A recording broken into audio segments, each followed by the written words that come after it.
Hello there. It's Dan here from Trading College, just with your newsletter update.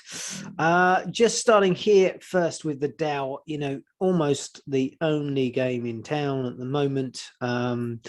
What a few days, what a week it's been here in the Dow.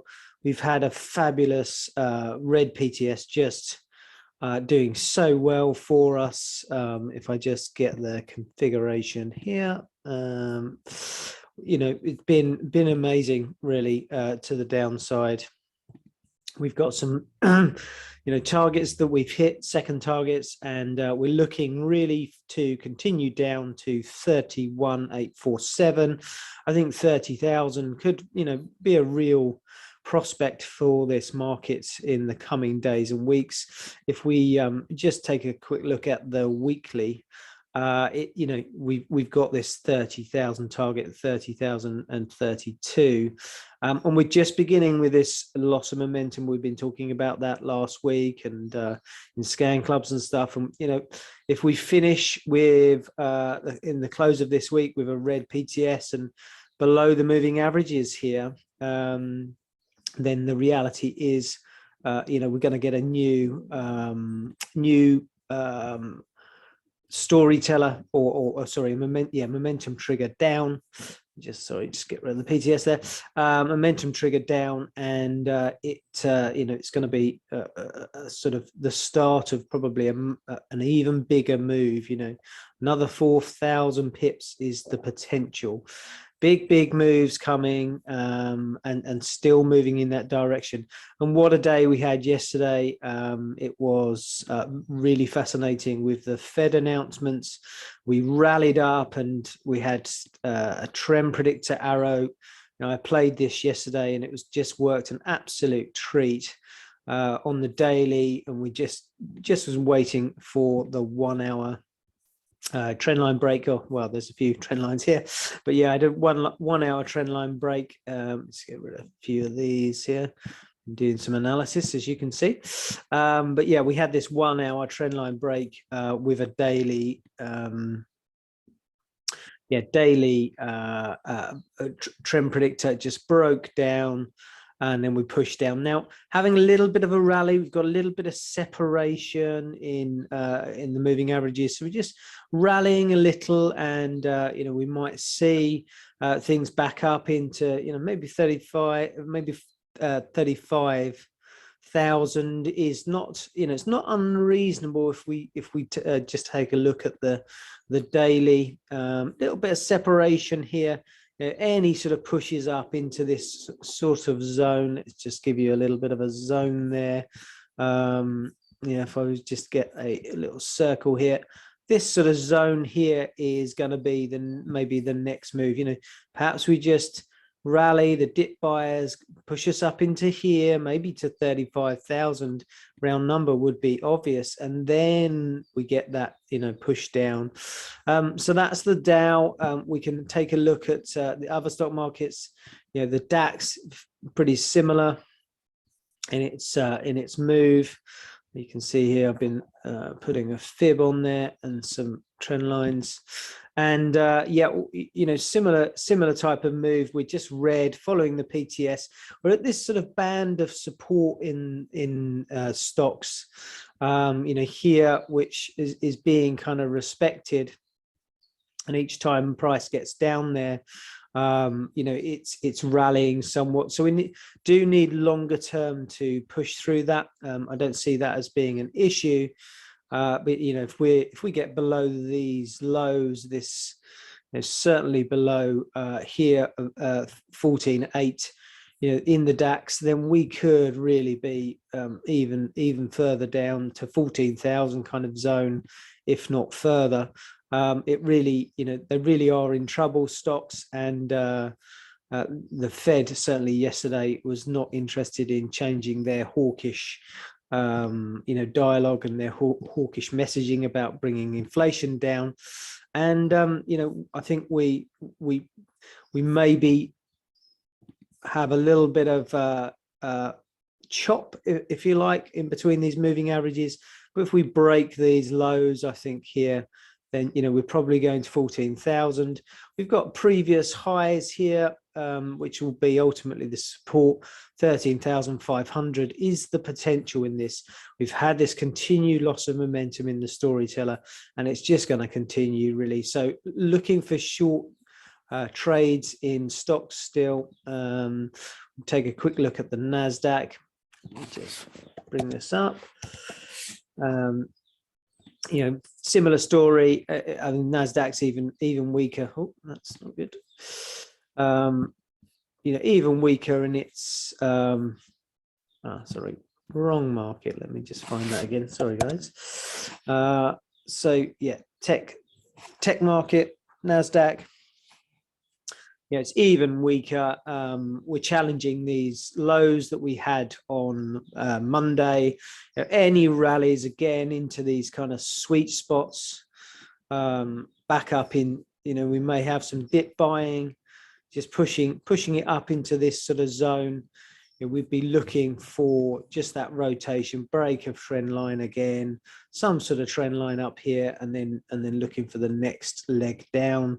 And if we look at the weekly on this, this is really shifting, like the Dow, like the DAX. We've actually getting quite a nice first momentum trigger we've had since the pandemic really in tech. We are at a level of support here. Previous highs, so it'll be interesting to see if price does push past those highs, then the next area is probably 12,400, and maybe that's where we still go a little bit sideways and maybe have some rallying. So that's the NASDAQ. How does that reflect with everything else? Well, we need to really look at things like the US dollar pairs, and we're looking at dollar strength really. So here, if we can just bring up the pound versus the dollar, we're just waiting here. We've got a trend predictor long, but if we're at a real key support here, if we break that support, we could start to make new lows and continue down. Let's just have a look at the daily here, how that looks. Daily, we're just starting a momentum trigger on our storyteller. I was trading this yesterday, and it played out really nicely. So we're just early on in this move, and I think the first target really is to the kind of N shape down here. So there's plenty of trading in there for you day traders and a few swing traders with probably a good 2-to-1 risk reward where we are today. This being your 1% and this being your 2%, down to 13 200 zone. So more downside I think in the pound US dollar. Again, the PTS really giving us the heads up there with a new momentum trigger as well. Nice combination of strategies there. So pound US dollar downside. On the pound theme, I do still like the pound for some strength against the Aussie dollar and against the pound New Zealand. We're still looking good on this.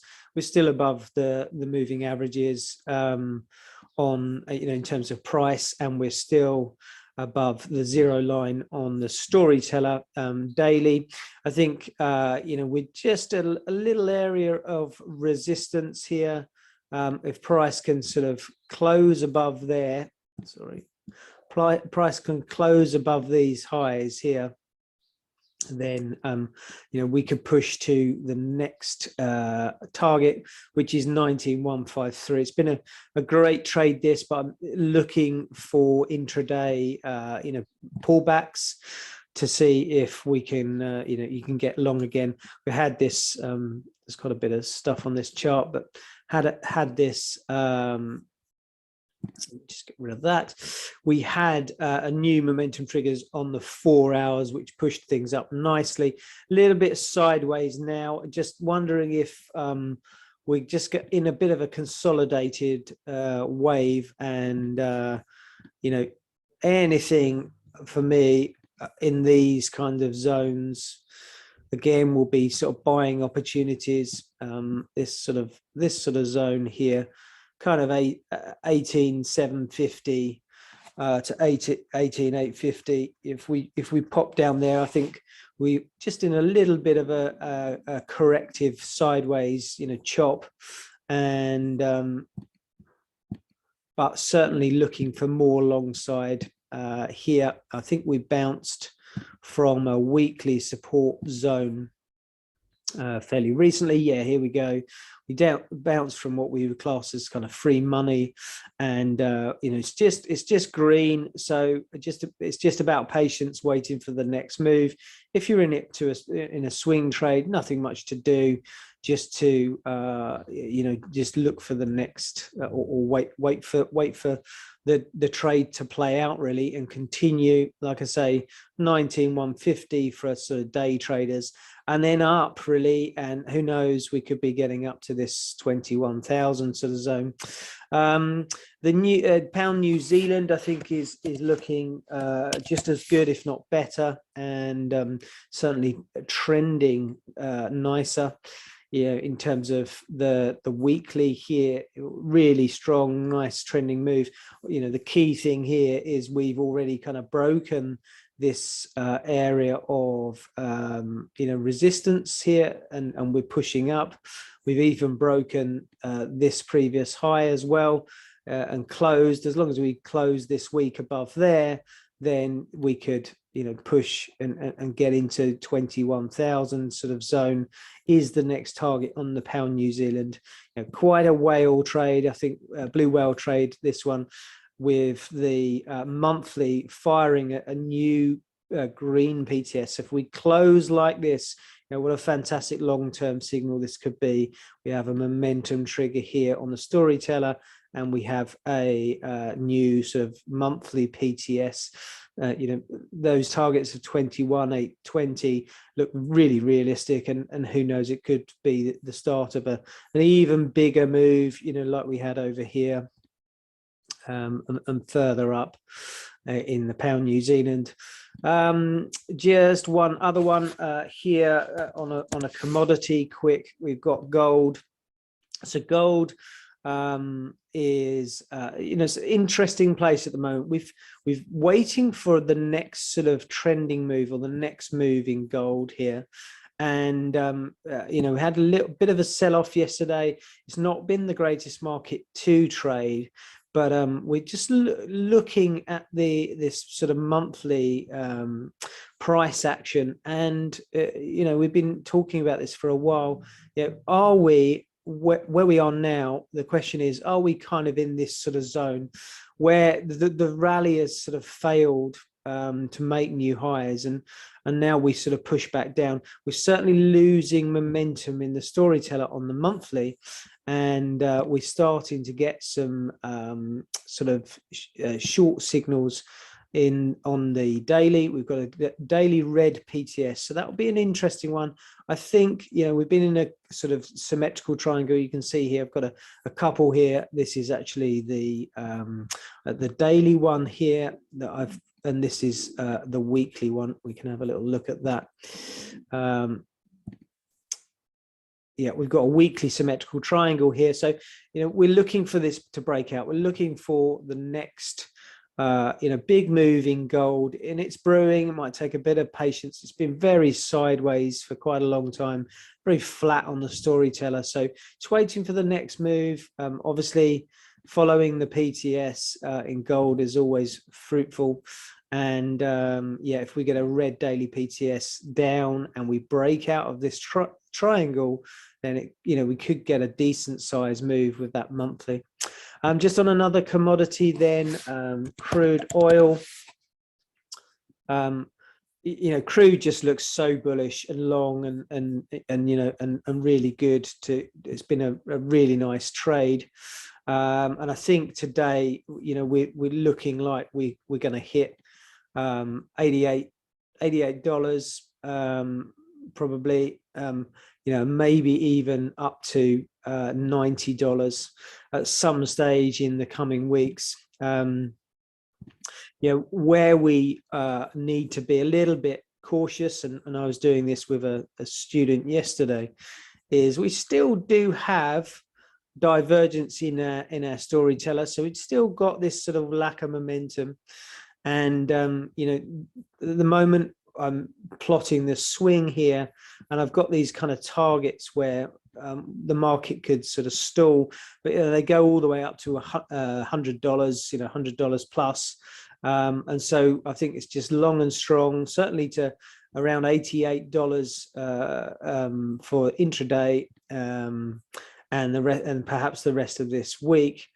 And then who knows, up to $90, we progress. So that's really your market update. I hope that helps out, and I'll speak to you again soon. Thanks.